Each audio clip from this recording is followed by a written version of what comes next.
I can teach you the skills. I can teach you how to do an exercise and how to teach it, but I can't give you a personality. I can't give you, certain traits that make you a great communicator.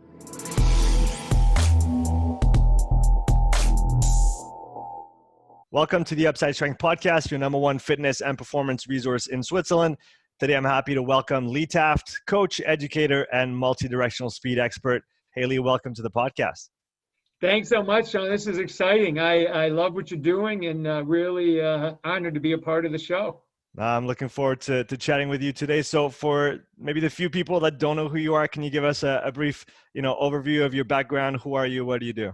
Yeah, thank you. So I started in education. My degree is in physical education, which actually I've always felt has given me a really good foundation of the field we're in, strength and conditioning, because I learned how to teach. I learned how to manage groups and teams and things like that.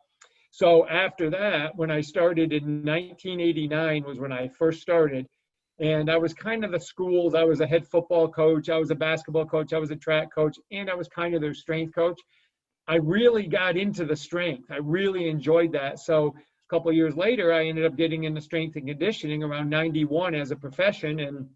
And I haven't looked back since, So over the years, I've done tons of working with athletes, owned several facilities, and now I do a lot of consulting and creation of coaching resources, just kind of help and give back to the profession. So 30 years has gone fast, but I'm looking forward to another 30. That's exciting, man. I want to come back on something that you mentioned, your prior education background, how that has helped you in coaching. So do you think that might be a missing piece of the current, maybe personal trainer, strength and conditioning coach curriculum, the whole, interpersonal kind of aspect of you have to communicate with humans, different humans have different personalities, and then how you convey information has to be tailored to that. What's your point of view on that? I do. I agree 100%. And I've said that forever. And matter of fact, when I used to hire, I was like, I can teach you the skills. I can teach you how to do an exercise and how to teach it, but I can't give you a personality. I can't give you, certain traits that make you a great communicator. I can help you a little bit with that. So I always looked for the coaches or even the younger, trainers coming into the field that have had experience working like at youth camps or, worked at recreational facilities where they dealt with a lot of kids, because what you have to be able to do is kind of like you said, I might have 50 kids in front of me, and I have to be able to deal with them. I have to be able to manage their personalities. I have to be able to help the kid that's a very needy type of kid. And then I have to help the kid who wants to go off on their own, right? And you have to be able to bring them together through a common message. So I think when someone has that skill set, I mean, they got the world in their hands. They can do anything because they have that power of communicating and inspiring people through their words. And that's what we do.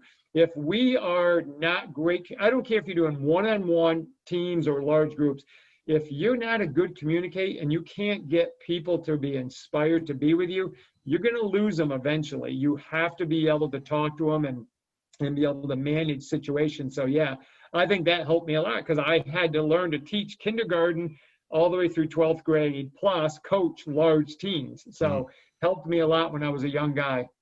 And do you think that even for those who maybe want to gear themselves towards the athletic side of things, the performance side of things, the high level, elite performance, elite sports performance, do you think there is some value still in learning how to coach, let's say, a group of kids?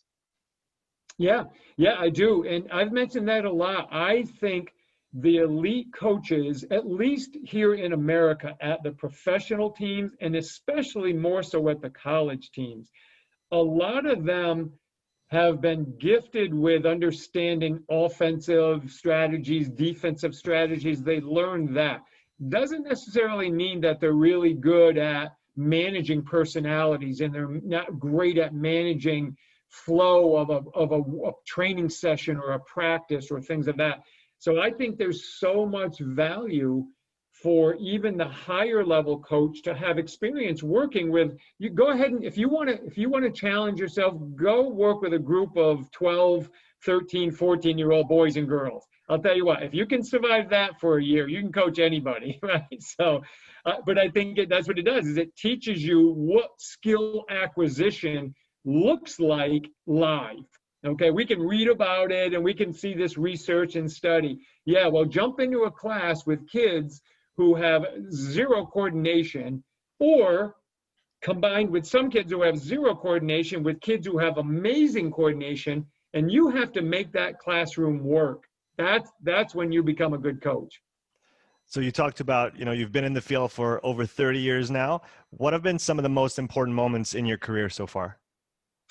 Great question. I'll tell you, some of the biggest things that have been so impactful to me are when I screwed up, when I made mistakes, like when I was young and I trained kids, not kids, but high school age or college athletes, during a week where at the end of the week they had a competition. And I trained them too hard, thinking, they'll be fine. They're in good shape. They'll be able to do it. And they were sore and they were sluggish. And they got on me. Parents got on me saying, you made them. And I didn't know any better at that time when I was in my 20s. I just, I thought I could do it, so you guys could do it. And so I learned that it was really important for me to understand what it means to leave some gas in the tank after a training session so that they can come back the next day and still get a good training session. And a good training session doesn't always mean going 100 miles an hour. It just means training very effectively, efficiently, and producing a result. Those were the big mistakes I made when I was young, because you know why, Sean, and you know this too, that's the way I was coached. I was coached, hard as you can. Boom, go as hard as you can all the time. Well, you end up tired and burnt out and a lot of times injured. So I made all those mistakes. That's what impacted me a lot. So sometimes even when you get into, say, a team or a club, an organization that maybe has that culture embedded in it, that's how they've trained before, the players are familiar with it, the coaches have always worked like that, and maybe you come in with that different philosophy or a slightly different viewpoint in saying that, well, we don't need to beat ourselves into the ground all the time to have productive training sessions. How do you convey that message to a team? For example, I work with rugby. So you have 30, 40 guys on the field and, they just want to go for it. How do you explain that maybe, we're 48 hours out of a game. We had a really big training week prior to that and a really big game the prior weekend. Maybe we just have to stay in that 60 to 75% kind of zone for that training session so that we're fresh, but they don't want to hear it. How do you convey that message? Yeah, that's always a tough one. And I learned, and this is where experience comes, there are some people still to this day I could not convince. They just were not going to be convinced. And those are the people you just say next and you move on. You just let them go. But in a situation where you're working for them or you're working with them, you try as much as possible to get them to understand, hey, my job, just like your job, is to produce the best product on the field. So why would I do something that would not lead to that? So when I'm giving them more rest, it's because science has told me this is how the body's going to recover best. They're going to be most explosive when I can give 3 to 4 days of low impact, low central nervous system drive, but yet give them enough, kind of potentiation so they feel good, like they feel like they're ready to go without, kind of burning the candle at both ends. And I think once if you can convince them and they say, okay, we'll try it. And if the athletes come back saying, you know what, that's the best I felt. I'm not sore going in. I felt like I had a lot of energy. I felt like I even recovered better after the match, the game, the competition, the meet, whatever it is. Now you got a little bit on your side. Now I can say, okay, that's good. We feel like we're onto something. Let's try this again. Let's see if we can keep building this. And then when we get time, when we can put the hammer down, all right, let's go get it. But let's not do it too close to a match because we need you competitive during that game, match, or whatever it is they compete in. Yeah, if you don't mind, I'm going to try and throw you a curveball here. What if at that point, maybe a skills coach comes to you and say, well, now we're not building mental toughness into them? What do you respond? Yeah, and that's the other part. I just had this discussion with a tennis coach who what they do is they'll do like 400s. And I learned, I used to work with he's one of the top tennis strength coaches, been in it for years. And his big thing is he makes the guys do 400s because he said, guys and girls, because he says, well, that makes them at that last 100, you find out, are they going to quit or are they going to work through? Now, my philosophy is I think there are some people that just naturally are gritty. Like they were like that probably when they were 2 years old, and they're like that when they're 22 years old. But we don't know that that necessarily translates, because it might drive them the other way. If you push them physically so hard, they might survive the workout, but it might be developing almost like a switch in their brain where they just can't stand it. They don't like it. So anytime they go into that, they actually become a little bit more defensive rather than being more mentally focused and tough on it, backs them off, versus using psychological strategies that we know work to help somebody become mentally, what we say, mentally tough in really tough situations. So that's a tough one. I think you got to have that conversation with them. If you work for them, they're going to win the conversation at the end of the day. If you're on the same level with them, then you can have that fight. And if you're ahead of them, you can win the conversation. That's one thing I learned a long time ago. Yeah, that makes sense. You mentioned those strategies that can help us improve our maybe psychological preparedness to the game, to what we're going to encounter on the field of play. So what are some of those strategies that you've used with success in the past? Yeah, the biggest thing is understanding what outcome means. So when players look at an outcome and it becomes a very defeatist attitude, like, oh, I lost that point and now they're struggling. Now they're done. Like I've had players for me that if they screw up, you might as well take them out because they're not going to mentally recover. So the thing we work on, and I'll talk about, don't let me forget, because I'll talk about how I do it in practices. But the one thing we talk about is if you focus on the fundamentals, the skills, the execution, and you do those well, you can control that. I can't control my opponent. I can't control the bounce of the ball sometimes. So if I put my mental energy into, Lee, make sure you shoot the ball right, or you kick the ball right, or you pass the ball right. If I can do that, that builds strength in my emotions as to how I can compete. But if I focus on outcome only, like Sean, you and I might be able to get on a line right now and race for 30 yards and you're going to kick my butt. If I focus on your ability to beat me, I'm going to lose. But if I focus on me being technically sound, arms where they should be, I work hard, I run through the finish line, I can be happy with that because I can't control how fast you are. Mm-hmm. So what we would do in practices is I would put my teams in situations where probably 90% of the time they're going to fail. But I explained that to them. And what I wanted them to do is understand it's the effort and the attitude that you bring to it is what makes you mentally tough. Because if a team that comes in and scores a goal on you or hits the tennis ball past you or makes a basket over you, and they look at you and you just bounce right back and come right back at them, they're the ones who are thinking, holy, what do I have to do to beat this person, right? So that to me is mental toughness because they focus on attitude, effort, and their execution versus what the other person's doing. It's the coach who says, no, you got to just keep working. But if you keep failing and you keep getting upset, that doesn't solve anything. So those strategies, in my opinion, help because what it does is it gives athletes, it gives them permission to focus on things that are important and be okay with failure. And failure, you and I define it for them. Don't let them define it. We define it for them so they now know, all right, we lost 7-5, but that was the best we've ever played. It's just the other team's better than us, right? Now we can live with that. Yeah, so in that context, I totally lost what I was going to say. It's going to come back. I talked too long. That's my fault. No. It was really good. I just got lost with the light in front of me. I'm like a fly right now. So would you say then that mental toughness is task specific. Running 400s is going to get you mentally tough at running 400s, but then putting yourself in difficult situations on the field of play that you're going to probably find in the game, that's getting you ready for the game, right?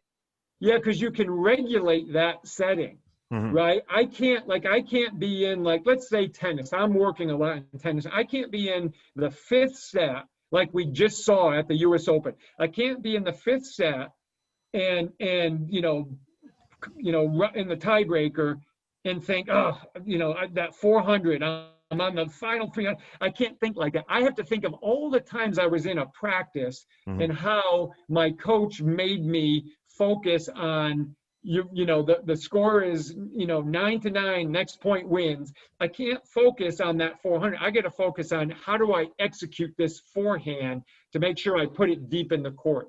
That makes me mentally tough because I'm not worried about if he makes a better shot than I do. I'm worried about me executing. That gives me mental security, and that's how we can help define it for him.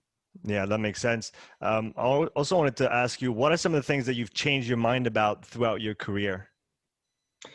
Oh gosh, yeah, that's a great one. And I'll tell you, because kind of my forte over the years, I've been known as the speed guy, the speed person. Well, early on, I was taught as an athlete that you do a sprint and you jog back and you sprint again and you jog back and that was speed training. Well, now we know that's not speed training, that's conditioning.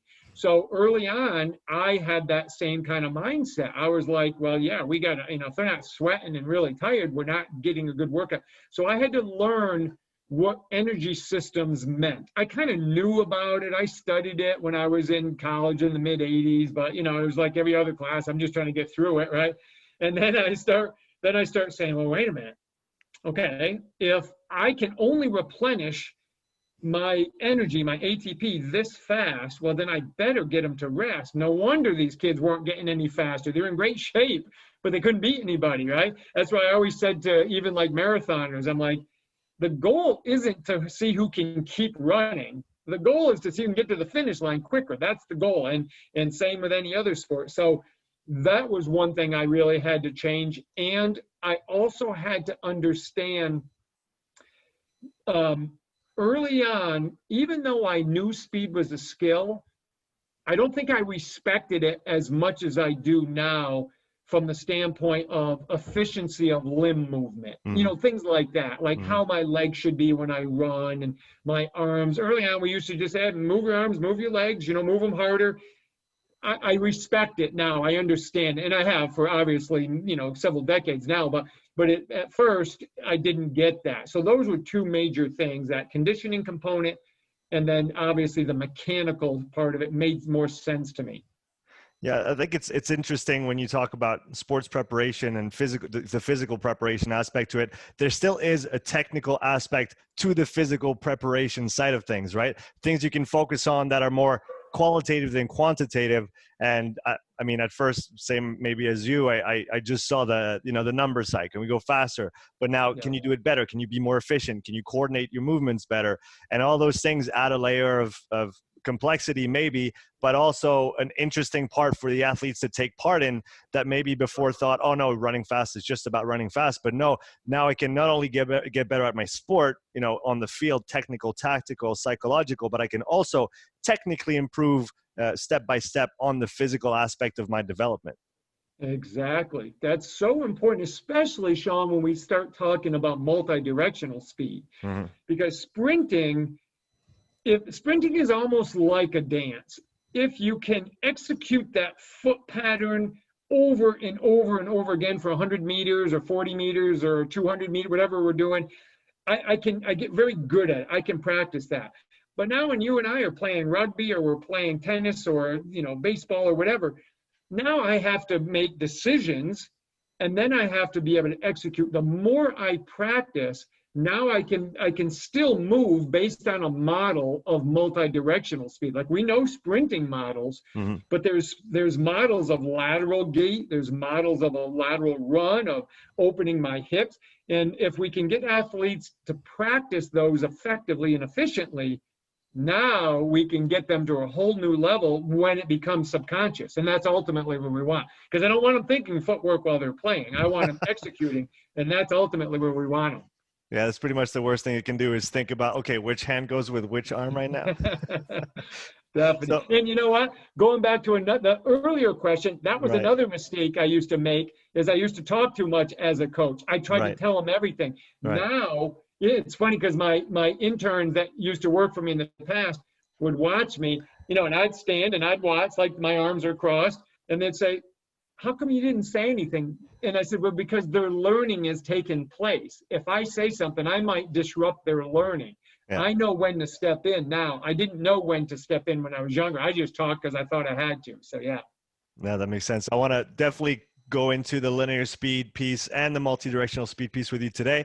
But before we get there, I'm interested in how you work in terms of assessing a player. Let's say an athlete comes to you and they want to work with you. So you want to obviously see how they move, what their competencies are, what their restrictions are. What is your approach? Do you go watch a game? Do you give them specific exercises? Do you do table tests? What's your assessment process? Yeah, great. Thank you. So definitely anytime they tell me they're playing a sport, I ask them to send me film. I said, give me just show me a clip of something that they're playing right now. And so that way I get to see how they move, how they think when they're playing and how they understand position, cutting off angles based on the sport, obviously. Mm-hmm. If it's a sprinter, I just want to see him coming out of the blocks. I want to see him executing transition, stuff like that. So once I get them, now I will do basic table testing, just simple stuff that stays in my lane. Like I want to see hip range of motion. I want to see if they have any asymmetries right to left. Mm-hmm. I always check for the great toe, the big toe flexibility, ankle flexibility. Just go up the chain. And then I put them through strength movement patterns and speed movement patterns. So my strength patterns, I want to see him squat, I want to see him hinge, I want to see him push and pull. Okay. Mm-hmm. And then I'll see some kind of asymmetrical. So maybe it's a split squat, maybe it's a step up, maybe it's a lunge. It just depends on who it is. And then we'll check what their core does reactively. Okay. So when I assess them, I want to see what they do reactively. On the other side, the speed, I have 7 patterns that I make all my athletes be able to perform. I don't care what sport they play, because it's a foundation of movement, and it helps me know how they deal with body and spatial awareness. So the 7 patterns are linear acceleration, linear sprinting, lateral shuffle, lateral run, or people call it a crossover. I call it lateral run, a back pedal, a hip turn, and then a jump.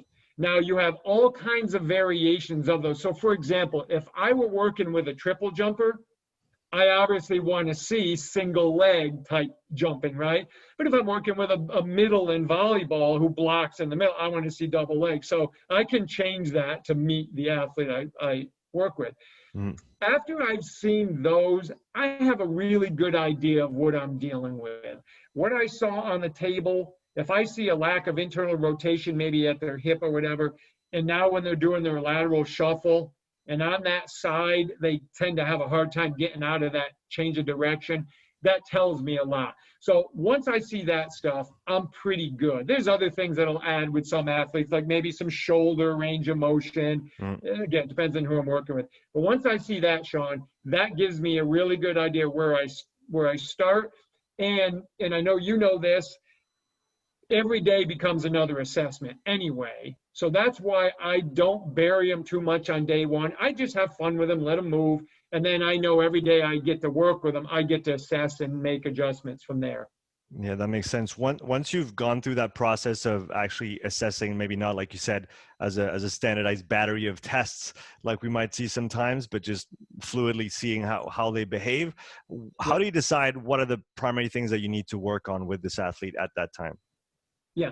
So the first thing is what they want. So if they come to me and say, Lee, I got 6 weeks, I got, I'm traveling, I'm going off, I got to go to these tournaments or whatever, or my season starts, and I need to get better at this. My coach said I need to do this. So what I'll do is within the frameworks of safety and efficiency and effective movement, I will gear towards that, whatever that skill is. If they're a tennis player and maybe it's being able to get out of the corners really well, like they have to hit a wide point and now get back to the middle, we'll work on that stuff. We'll make sure they're really efficient there. If it's a younger athlete that comes to me and they just say, you know, I just need to become a better athlete. Now I know I have time. What I'll do is I make sure I build things such as posture, position. So for example, if I teach them to do an A march, okay, a simple march, that's one of my staples. If they can't maintain good angles, good lines, good strict postures as they do that, well, I need to hit that in a lot. I have to work on those. And it might be they can't hit it because they lack range of motion.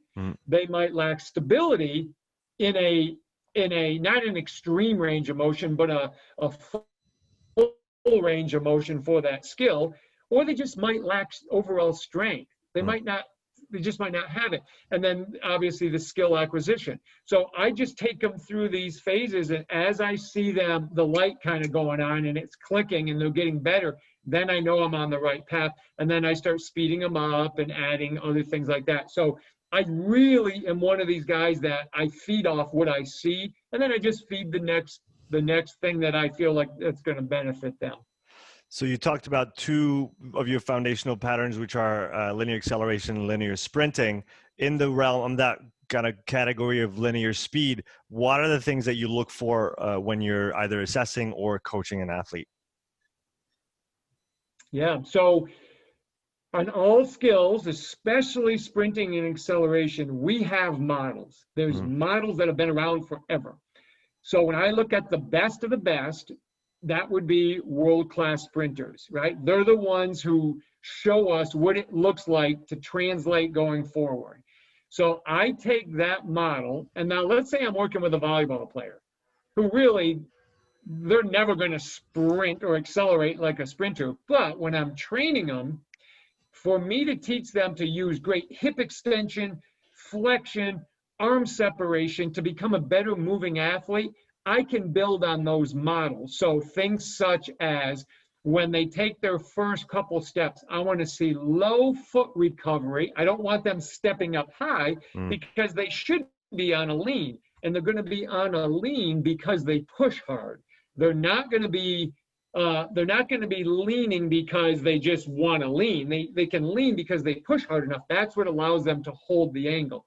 So we teach them those things. We teach them to recover low. We teach them to have a bigger arm separation early on. So for example, let's say I'm a libero or a back row defender in volleyball, and I'm waiting for a tipped ball, and all of a sudden it tips and it goes over my head off my teammate out of bounds. Now I actually do have to accelerate for about 5 to 7, steps and really get there to try to save the ball. Well, if I have that understanding of how to accelerate, now I can apply those skills that we practice. So my philosophy has always been, Sean, my job is to teach the models and then let the sport absorb the specific patterns.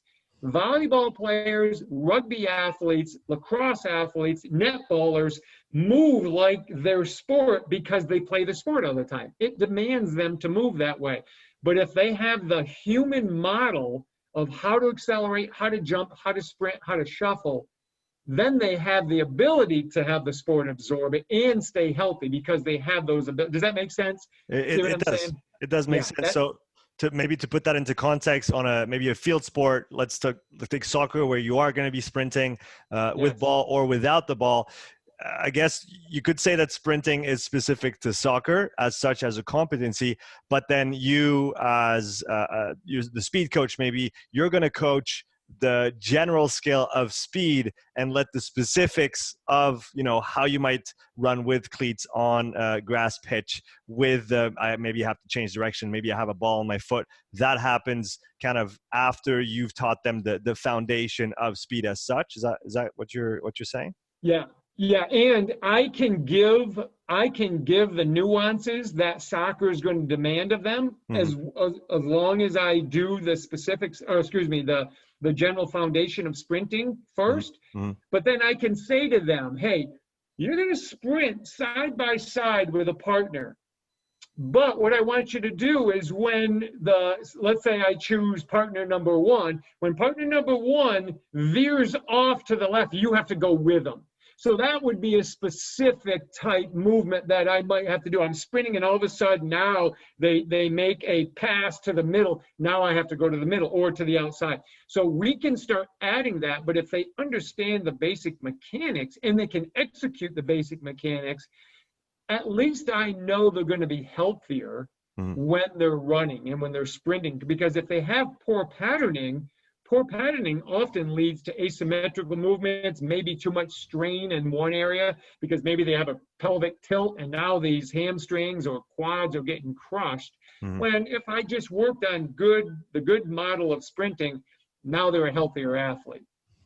When we talk about linear sprinting, let's take, again, the sport like soccer, and we know from all the GPS data that's available now that they'll rarely, if ever, go above 92% of their top speed in a game. Do you still think that it's important for those players to train max velocity off the pitch or maybe on the pitch in more of a closed environment, or do you think that it's not necessary? I do think it's necessary, and I'll explain why. So with every sport that I've ever coached, especially when I was a basketball coach, and I do even with my tennis, I make them sprint, and here's why. Not that I need them to be great sprinters. I need the qualities and the physiological things that sprinting develops. I need it developed in that athlete. So we know if we sprint with really good foot position on contact, really good knee and hip position on contact, good pelvis position, we create this word stiffness that's real popular right now. I get stiffness. I'm creating just enough compliance to allow loading, but enough stiffness to create this musculotendinous fascial unit that absorbs and releases energy quick. Plus, I'm strengthening the actual foot and the ankle and all the connections.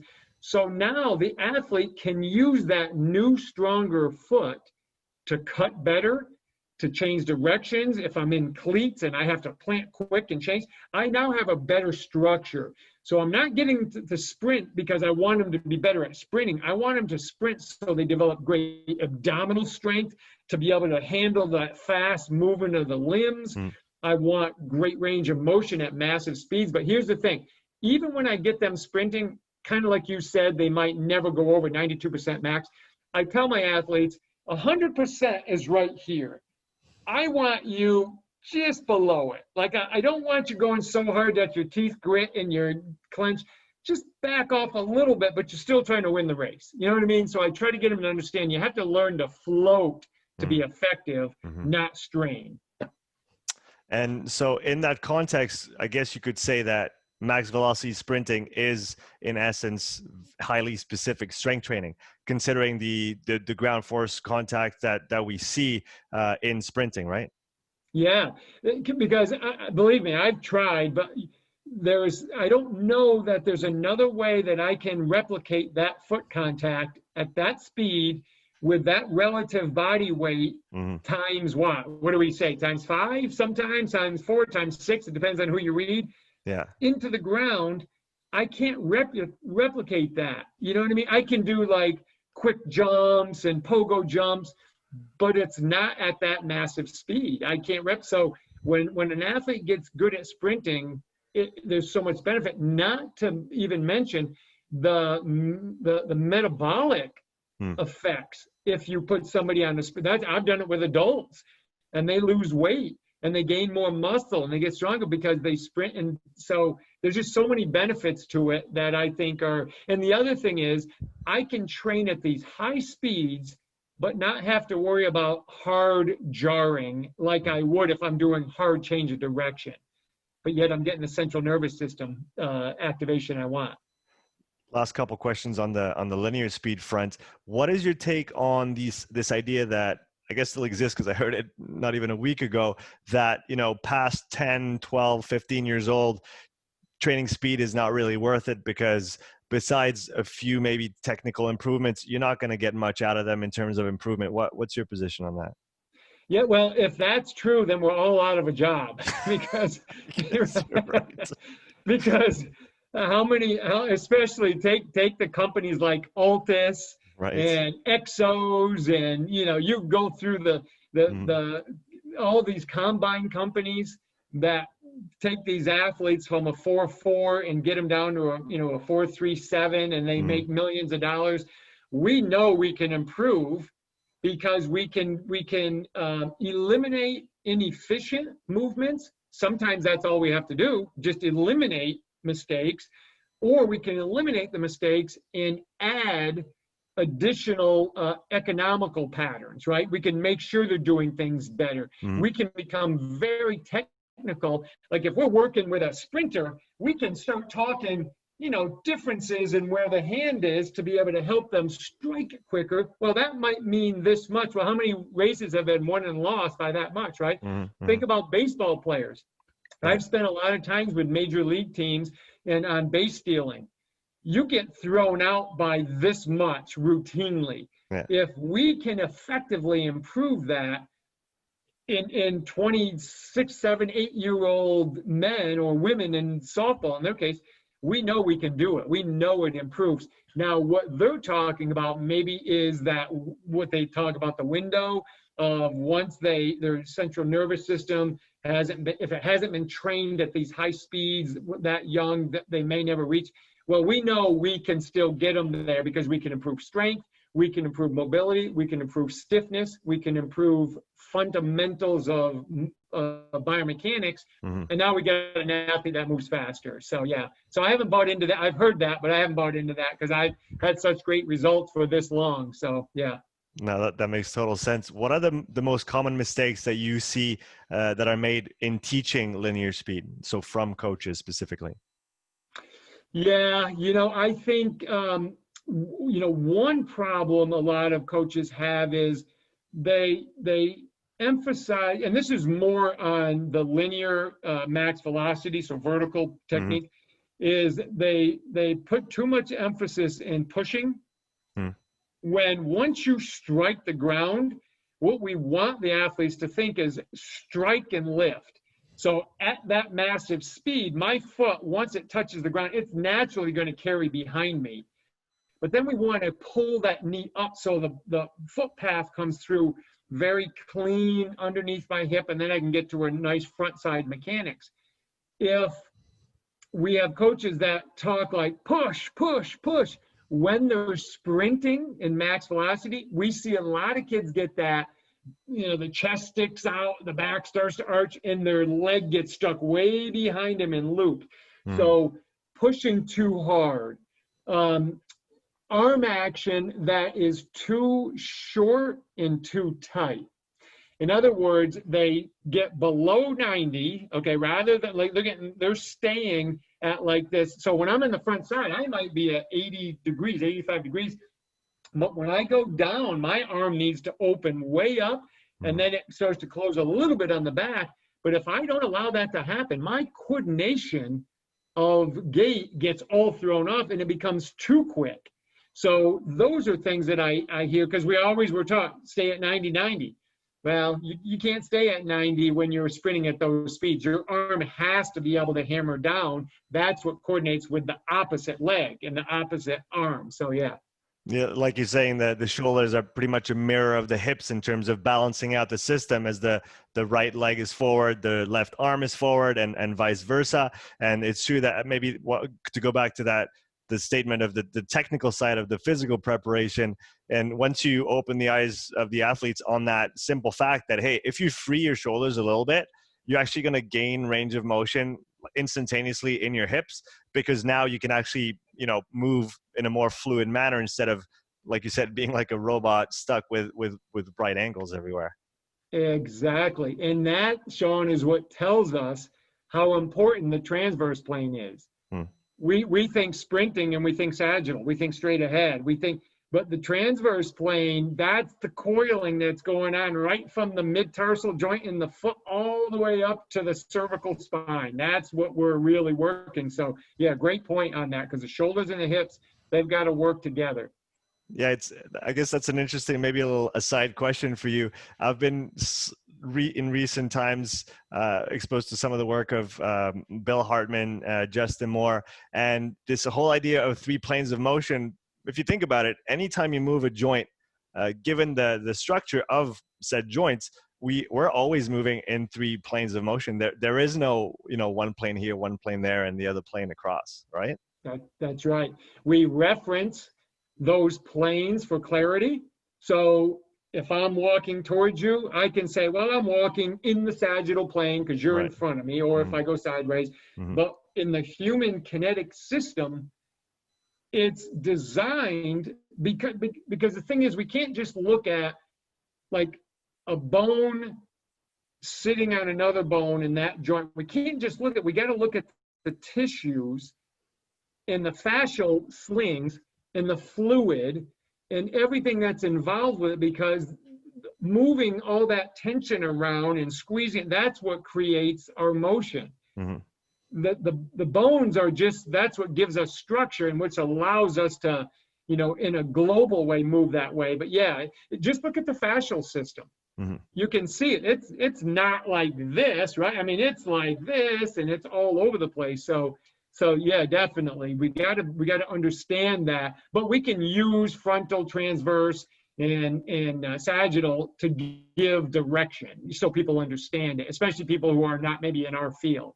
No, that makes sense. They're good reference points. They're good, maybe simplifications that maybe don't less. It's a model, right? Like it's it's a useful model. It works even if maybe there's more complex or precise models that we can use. But no, that makes total sense. So moving into the multi-directional speed topic, like we did with the linear speed, what are some of the foundational components? What do you look at when you talk about multi-directional speed with athletes? Yeah, so if we look at multi-directional speed, we're going to start to live more in like this lateral movement, angular movement, hip turn, opening up. When we move laterally, we've got decisions to make, right? So the model that we want to look at in, let's say, if I'm marking you in soccer, or guarding you in basketball, or I'm fielding the ball in baseball, and I know I can perform a lateral shuffle. And for the listeners, a lateral shuffle is going to be defined by my back leg will always stay my back leg, my front leg will always stay my front leg, and they will work within their space. So the lateral gait system or cycle is I have a push, I have a pull, I have a recover, and then I repeat, okay? That's the basic model. Of course, there's more to it, but that gives us a framework of it. Now, just like a track athlete coming out of the blocks, when I want to move laterally, I have to rely on laws, right? I have to rely on force application into the ground to create acceleration or change inertia. If I apply a lot of force into the ground, that's an action. Well, I'm going to get a reaction out of that. But here's the thing. I have 2 legs to deal with, and I have 2 legs that are not going to cross each other. They're going to stay on their side. So when I push hard with my back leg, I need my front leg to get away from it. And when it gets away from it, it creates a tension, which is a good thing. It creates a stability factor through the pelvis, and it allows my back leg to actually have a better foundation. So when I push and I separate, just like I do if I'm coming out of the blocks, my back leg pushes, my front leg separates, same thing laterally. Now I have the privilege of, once I do that, now I can attack the ground with the front leg and allow the back leg to recover. But if I take many little, choppy steps going sideways, I don't get that same physiological and laws of physics application that I do if I really push hard. So that's just kind of a glimpse into the model of a lateral shuffle. Same thing happens with the lateral run. It's just that now we have, rather than a push, pull, recover, we have a push, open, push, which we call pop, push, open, push. And that's what gets us through the lateral run, or crossover as people would call it. Yeah, so what you were referring to before in terms of physics and I guess force application and the angle at which you're going to apply your force, if you're just quickly tapping your feet onto the ground, you're not actually applying a lot of force. But if you're, like you said, voluntarily pushing the floor away, it is going to, you're going to gather speed and you're going to accelerate and you are going to actually move your center of mass laterally, which is what we want. We don't want to just stay in Yes. one place and kind of spin our wheels over and over. Well said. Exactly. And that's the goal. And we know we're going to reach that peak power on that first push off. And then after that, momentum gets in there. And now each push gets quicker. Mm-hmm. But even though the push is quicker, I'm moving faster because I'm gaining velocity. I'm gaining speed and momentum, right? So, but we got to push. If we don't push on that first one, you just can't move still, especially if you're a big guy, right? Mm-hmm. You know, if somebody's small and you're relatively strong, you can push quick. But if you're like a big offensive lineman in American football who weighs 300 pounds, you better apply some force to the ground if you're going to move that center of mass. Are you aware of any studies or any papers that have been done in terms of measuring ground contact times and forces in lateral shuffling versus linear acceleration and sprinting? I'm just curious as to how it might compare one to the other. You know, it seems like I have seen something like that, or I've thought of it before, but I can't recall right now. I couldn't give you any studies, but that is something that is always interesting to me. And because if I'm doing a lateral shuffle, if I'm sprinting forward, my feet are doing the same thing. Right. They're going to touch towards the front. We're going to launch. When I go sideways, I got my front foot doing one thing and the back foot doing another. So the back foot contact time should eventually be quicker than the front foot, because the front foot's going to contact a lot of times on the heel or even flat foot, and it's going to pull and roll and then push. So you would have to compare backside versus front side. Right. But yeah, so it would be interesting to see that, you know. And it depends, because if you're playing a sport like you watch somebody like Roger Federer, if he knows he's only going to move, you know, a few meters, it's quicker because they don't have to cover a lot of distance. But if you see someone like a basketball player who has to cover somebody quick, you see this big, powerful long, so the contact time is longer. So it's really intriguing to me. I think that's a great question. I'd love to see if anybody's done that, you know, on ground contacts in the different sports and the different speeds. And so do we get eventually, I guess there's maybe less utility in kind of a 10, 20, 30 meter lateral shuffle for speed than there is for linear acceleration and sprinting. But do we get then to the same, I guess, problematics that we do with linear speed insofar as, you know, being able to apply enough force while having kind of the cycle through time getting shorter and shorter and moving faster and faster? Is that something you emphasize, or like what's the farthest you would have someone lateral shuffle in terms of before you get them maybe to change direction or just cut it all together? Yeah, that's a really, really good question. So for safety purposes, because we don't train at those speeds that often, so maybe we should, but I typically cut it once I hit about 10 yards, 10 meters in that range. That's going to give me 4 to 5 good pushes, depending on who the athlete is, right? Bigger, stronger are going to get there sooner. But a lot of times I'll live in that 5 yard, 5 meter, 15-foot range of push, recover, stop, or change directions, or run out of it. And we try to sequentially build foot contact speed into the ground. And partly I do that, Sean, because I'm always leery of groins, adductors, because if we have any asymmetry, it might not show up in a linear acceleration, but laterally it could show up on the first or second cycle, right? So I'm always leery of that. So I usually keep it a little bit shorter, because in most sports we never go over 2 or 3 shuffles before we do something different. Right. But having said that, probably wouldn't be a bad idea to train people at it every now and again, just to build the capacity to be able to do that, you know, to be able to, you know, stride that many times and get that speed up. From a kind of a global load management, if you want to use that term, how does change of direction or lateral or multi-directional speed compare to linear speed in your book? Yeah. So, and this is just strictly my personal experience over years of doing it and testing it. And when I was younger, I tested a lot of myself and I wanted to see how I feel. So what I used to do is I would take a week and I would prescribe so many sets and reps of like linear acceleration, hard, just pushing and going. And then when I did my lateral change of direction stuff, I would prescribe the same number of reps and sets.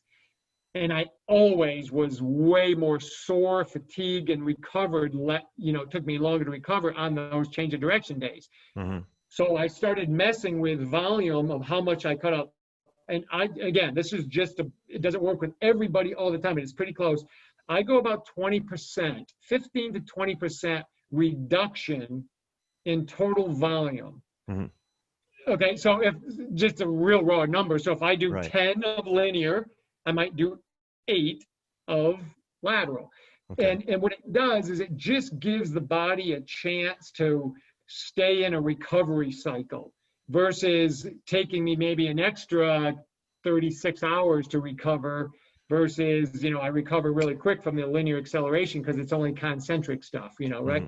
So, and the thing is with the change of direction versus the linear acceleration is when I put my foot into the ground, now it's not only the foot and the ankle joint that I have to deal with, well, it's the knee joint.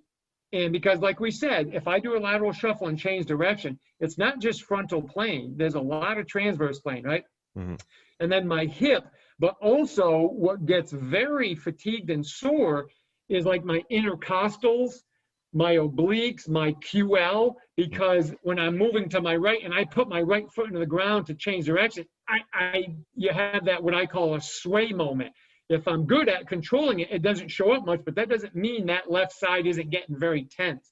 Mm-hmm. And so with beginning athletes, I've done it with my own kids, my children, myself. If they haven't done it for a while and they do the change of direction, they always say, "Oh, my ribs are sore."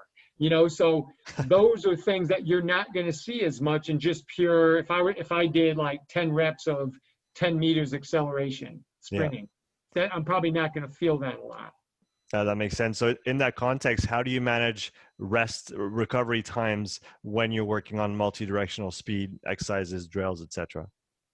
Yeah. So what I do is I'll go and I honor the science as much as I can relative to a training session time I have allotted. That's the other part. You know this. We're not giving, freedom to do what we want as long as we want. Sometimes we got to do it like very succinct in time.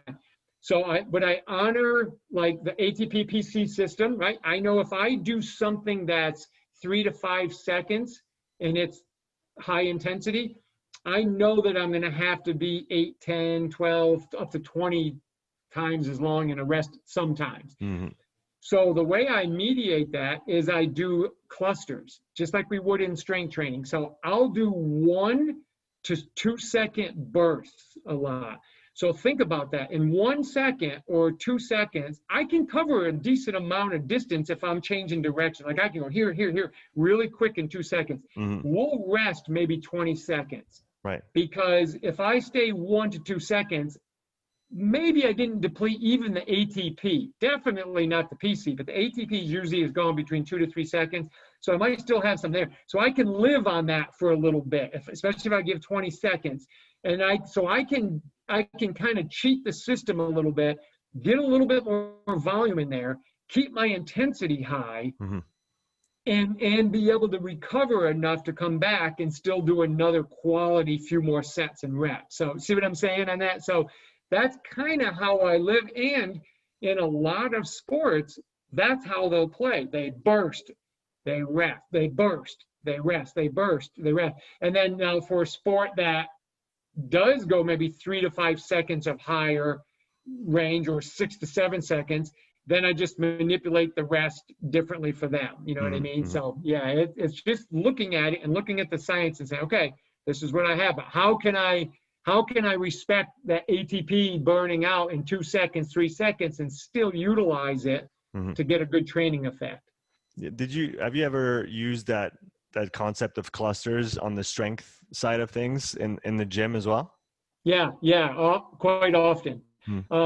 And believe it or not, I've had a lot of people say, well, it's an advanced method, but I'm going to tell you, I do it with beginners all the time because I Hmm. could say to a beginner who's learning how to do like kneeling push-ups or incline push-ups that are easier. I say, all right, hey, give me 3. Okay, now stand up, stretch. All right, give me 3 more. I'm giving you 15, 20 seconds. Give me 3 more. I can get 9 to 12 quality reps versus saying, hey, give me 1 set of 12. Because by Right. rep 5, they look like crap by the Right. time. Yeah, so yeah, I use them all the time. Yeah, it's interesting. It's in my mind. What came up is almost the reverse approach of a 1x20, where the 1x20 you go, high rep, but it's light enough that you've got time to just learn how to move properly. But on the Yeah. other side, you have that cluster where you can go heavy potentially, or relatively heavy, even like you said, for beginners, without compromising form once fatigue sets in. And like you said, get a lot of reps in, and an 8x3 would look a lot better in the end than a 3x8 at an intensity that's, you can't match it with a 3x8. That's for sure. Definitely, and that's exactly it. So yeah, great point. Same question to kind of finish off with the multi-directional speed. What are some of the most common mistakes that you see when coaching that skill? Yeah. So some of the mistakes the athletes make, and then I'll talk about coaches and how Right. they coach it. So the athletes, one thing they have to understand when they move laterally is because, and you mentioned this before, we have to have an angle of force application that moves my center of mass where I want to go. Mm-hmm. If that angle is not sharp enough, or acute enough, what happens is we end up rising up. And I always use a phrase, stay in the tunnel, which just tells the athlete, gives them a visual, hey, there's a tunnel, I don't want to hit my head, so I better stay level. So we really try to emphasize that athletes make the mistake sometimes of rising up and down. Mm-hmm. Even if they're doing linear quick acceleration, like out of a parallel stance, like maybe I'm going to go chase a drop shot or a loose ball, and all of a sudden they stand up and then they try to accelerate. We need to understand to stay level as an athlete. Mm-hmm. Coaches, one thing that they do when we talk about like lateral shuffle, they always emphasize toes straight ahead. Now, the back foot should say perpendicular to the direction you want to go because it loads my ankle. I get to use more ground contact surface. Mm-hmm. I get the dorsiflex really well, and I can get into a propulsive state. The front side, on the other hand, though, because we know action reaction, we have to allow it to open up. If it opens up, what it does is it actually creates more force for the back leg, but it allows me to get in a more advantageous pulling position, because the front leg in a shuffle pulls. It doesn't push because of just the structure. But now if I'm doing a lateral run and the coach says, keep that foot straight and do what we call a crossover, but that's not what an athlete will do inherently. What they want to do is they want to push, release the front side. I always say, let the kneecap turn. The kneecap can turn and it spies the direction I want to go. We automatically now get a push down and back, and then it also creates a pathway for my back leg to get through to finish the gait cycle. So that would be the biggest one, is they do not let that front foot naturally open. And then the other one, Sean, is the false step. They repeatedly get on their athletes about taking a back step. The problem with that is athletes do it innately. If you and I are racing after $100 that are sitting out in front of us, and whoever gets it gets the money, we're not going to think about our feet, right? And to go, you and I are going to find the best push-off angle we can go. So a lot of times we do what I call a plyo step or a repositioning step. It happens naturally if the athlete needs it. Right. And when coaches try to stop it, they're not recognizing why they needed it and the purpose behind it. And so those are the two big ones that I see most commonly. What is usually the rationale for saying that, oh, you shouldn't take that step? Because like you said, it instantaneously puts you in that ankle position that you need in able to accelerate and apply that horizontal force. So what is the argument against it? So what they always say is any action that is not going in the direction you want to travel is a wasted motion. But I try to get them to say the when the foot repositions, the center of mass isn't moving back. The center of mass is going to get projected forward very Right. quickly. And when we try to just push off and go forward from a parallel stance, we don't have an angle of force application that is conducive to me moving quickly. It takes me longer. But if the foot is allowed to jab back, or like I say, plyometrically stick back, we immediately get stiffness, we get a better force application angle, and we hit the stretch shortening cycle right off. All those things benefit and they shoot me forward. But coaches say, yeah, but you're stepping back. I'm like, but watch your athletes. If you keep telling your athletes to not do it and they keep doing it, you've got one of two things. Either the central nervous system is trying to tell you something, or you have an athlete that doesn't want to listen to you. And of course, they're not going to not want to listen to you. They're trying to do what you're saying, but they naturally do it. So yeah, that's the big thing. Because in my mind, not doing that would be the equivalent of just, if you're, standing straight up, leaning forward slowly and waiting for gravity to slowly pull you into that angle position that you need to push off, which is probably a couple seconds. And by that time, the guy's long gone next to you. That's right. Yep. And I used to do the competitions with my athletes. Right. I put two athletes next to them. One of them I said, your job is to get to me as fast as you can. The other one I'd say, you got to get to me as fast as you can, but you are not allowed to change your foot position. They always lose. And matter of fact, rarely can they do it. They end up switching their feet too. So yeah. Yeah, that makes sense. For you, what's the role of change of direction exercises when we talk about agility training? So agility being more in a reactive setting. Maybe you have an opponent, you have people on the other side that you're trying to beat. What is the transfer? What is the relevancy of kind of closed environment change of direction drills in that context? Yeah. So your point of when it's agility, it's game-like. It's I have to read you. I got to make decisions on my environment. When I change of directions, it would be like me maybe making you do, or my athletes do, some focused hamstring work because they're just having issues on that hamstring. It's very controlled, right? I'm controlling an environment, a situation to get a benefit. So if I say to the athlete, we're going to do a 505, we're going to run out 5, come back, and we're going to do that on the right leg only, because your right leg right now is not cutting as well as your left leg. So I can actually do what I call correctives. I can focus on a physiological thing. Maybe I can work on joint range of motion very dynamically. I can add a band. I can add a medicine ball or a weight. I can do some sled work. I can do things that I can improve the efficiency of how you move, force application angles. I can do all that. But then I got to take that, interject it back into the agility to make sure that, okay, now it's actually better. It's working, because at the end of the day, when the athlete is in their sport competing, you got to override their nervous system to want to be able to use that leg where maybe they favor it, or maybe they don't bend their knees as well. We got to help them during the controlled change of direction, the closed, to allow the agility to take over and just be free and let them move as the task demands them to move. That makes sense. So moving on to the next topic. So you'll soon be launching the Certified Tennis Speed Specialist course. So can you, in that process of building this course, can you talk a little bit about tennis as a sport, and maybe since you have so much experience with so many other different sports, what are some of the similarities and differences between tennis and other sports you've covered in the past, like basketball, football, baseball, soccer, etc.? Yeah, thank you. I really like that question, because I worked with tennis players for almost 30 years. In 91 is when I started working at Bullet Terry's Tennis Academy.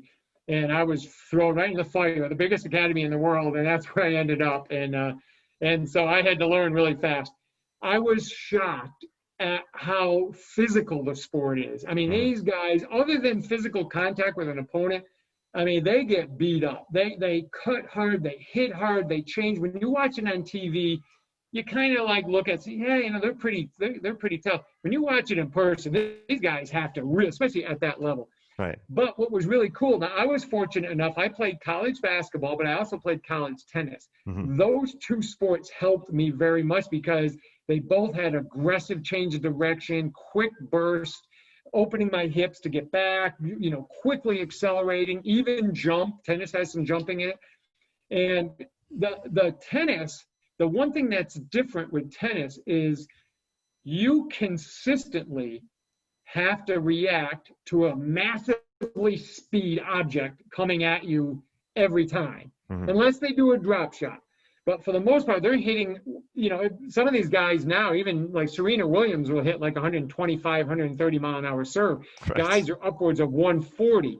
So every single time you do what's called a split step. In other sports, you might call it a jump stop or a gather step. In tennis, we call it a split step. So every single time they have to split, then they use one of those 7 movement patterns, right? They either explode or jump or back up or whatever it is. But that happens time and time again. So it's kind of like in the sport of baseball or softball or to a degree cricket, when the ball's hit, you have to see it, plan for it, and then react time and time and time again. Basketball, soccer, rugby, there's more of a fluid reading, like you're moving through things, right? You're changing, then there might be a quick movement, but you see it coming a little bit sooner. As we're tennis, it's like bam, bam, bam. It's all happening so fast. If you make footwork mistakes, the ball's going too fast. You can't recover. So you just have to be very on top of your footwork game in tennis compared to other sports that you might be able to read something coming a little bit sooner. Yeah, and I guess from a tennis and what came to mind as well, is it the same, that split step you talked about? Is that the same kind of movement we find in soccer goalkeepers? Because you're essentially starting from a static position. And so that split step, correct me if I'm wrong, but it's almost like putting yourself in like a plyometric environment to then react faster. Because if you were to start with just 2 feet planted into the floor, you wouldn't have as much, potential energy to then go left, right, or forward. Is that kind of the basis for that split step? 100%. Exactly. That's what it is. The reason an athlete innately does that is they know they have to time. So like you don't do the split step when the soccer ball is kicked or when the tennis ball is cut. You do it just prior, just as it's happening, because it happens so fast, right? The ball's on top of you within seconds. And so the cool thing with it is, Sean, is if I set it up right, when I go to do my split step, there's a thing I call a glide step. And the glide step is just as I'm ready to hit, I notice you hit the ball over to my right. So what I do is I hit with my left and I step with my right versus going 2, then step, we go down 1 and go. And it happens. And if you watch goalies, if you watch,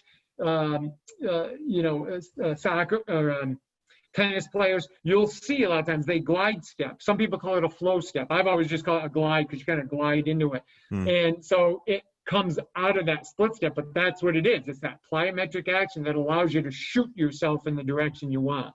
And is that a skill that you'll work specifically with those tennis athletes in terms of helping them time it better, helping them kind of prepare for it? Because like you said, you don't do it once it's hit, you do it just before, so that when it's hit, now you react. So how do you work the timing aspect? Because it seems like a very crucial part of that split step. Yeah. So in I go controlled to more chaotic, right. Just so when they're learning it. So for example, if I have a tennis ball in my hand, okay, and I just tell them, I'm always going to throw the ball off to your right. So we call that a tier 1. They know it's going there. They just don't know when. Right. So what I do is I take it and then I'll toss it quick. And then they'll do it and they'll go get it. Then I'll put 2 tennis balls. A tier 2, now they don't know which way they're going to go or when. But what makes it the most effective is, the little Z balls? The balls that have all these little dimples on them. Right. Yeah. So when they hit, they just bounce wherever. Yeah. So we do it with the tennis athletes a lot. So I'll toss it up. They have no idea where it's going to bounce, but they have to time it. If they hit their feet when the ball hits, rarely do they get there. But if they time it just before and they see it, bam, then they can go. So that's a great way to do it. Or even partner exchange drills, like you and I face each other. We both split step, and when you take off, I have to go and chase you. So we can manipulate the drill. What are some of the biggest constraints of tennis as a sport in terms of the energetic cost? How do you condition players to last for a long game? Yeah. So the great thing with tennis, and I talk a lot about this to tennis strength coaches and performance coaches, is allow, like, tennis players practice all the time. Okay, that's one thing they like to do. They want to be on the court. Most of the time, it's not 100% intensity. Mm, It's a lot of that 125 to 150 capacity that mm, you and I like mm, our athletes to get, so that they build this aerobic capacity so they have the ability to recover right. and last for a 5 set match or a 3 set match. So we take advantage of that. If they're not getting that stuff, then we might have to do it with them through like some circuits and some interval work and things that submaximal interval work. We'll do things of that nature. But what you have to stress to them is, I have to put them in situations where they go really hard, close to 100% effort for even 4 to 5 to 6 second bursts, recover for about 20 seconds before the next serve has to happen, and then do it again. And if we know college is different than pro in terms of how many points they can play. Mm, So let's say I say, okay, we're going to go 8 points, and we're going to do that 5 second burst with 20 second rest 8 times in a row.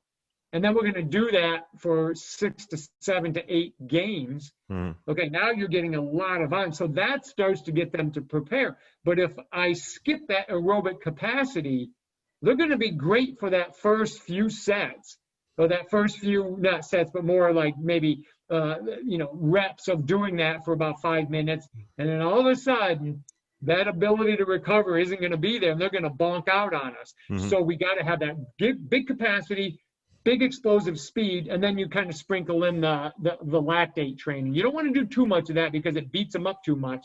You got to get the other ends. Yeah, that makes a lot of sense, Lee. I've got a few closing questions for you. So I've heard you say in the past, success leaves cues. So I wanted to know, from your perspective, what are some of the clues you've seen consistently from successful athletes and successful coaches? Yeah, great point. Well, again, because that's how I learned, is I watched athletes. That's way back. Even in the mid 80s when I was in college, I studied film. I watched them, and I just watched, and I noticed things like we already talked about, the plyo step, the hip turn, and things of that nature. I'm like, well, gosh, my coach isn't telling me to do that and that. So the success of an athlete's movement is what drove my understanding of movement, right? So it wasn't a coach saying, do this, do that. It was like, well, wait a minute. I keep seeing hundreds of athletes do this, and it didn't matter what age they were or ability. So their success of movement drove my learning, drove my understanding.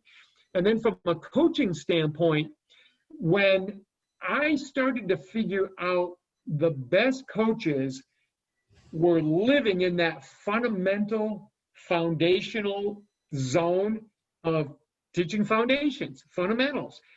And they let that set the quote unquote, the foundation of their training. That helped me a lot. That left a lot of success clues for me, because early on I wanted to do the sexy things. I wanted to do the things that were fun, and I'm realizing, wait a minute, they can't even do the basic stuff yet. The mechanics aren't there yet. And I learned that not by eventually figuring it out. I learned it because the older coaches, I'm thinking, well, that's all you do? They're like, well, yeah, that's the thing, that's it. It's the foundation. And then we can figure out the specific stuff later. And I remember a good friend of mine spent one early morning. He worked with Kobe Bryant, who unfortunately, as we know, passed away. Kobe Bryant allowed him to come into one of his training sessions, and he was working by himself. And my friend said, Lee, I was shocked because for 1 hour, all he did was the most basic fundamental things that like a third grader might do. And so he asked Kobe after, he goes, Kobe, I don't mean to, if you don't mind me asking a question. Kobe said, no, absolutely. He goes, you spend an hour doing the most basic mundane stuff. Why? He said, you do. He goes, well, that's why I can do the ESPN highlight stuff. It's because I can do the foundation stuff. And Right. that just made so much sense to me. I'm thinking, there you go, one of the best players ever, and that's what they do. And I'm sure you see that in rugby and soccer and all the sports. The best players understand the foundations are the key.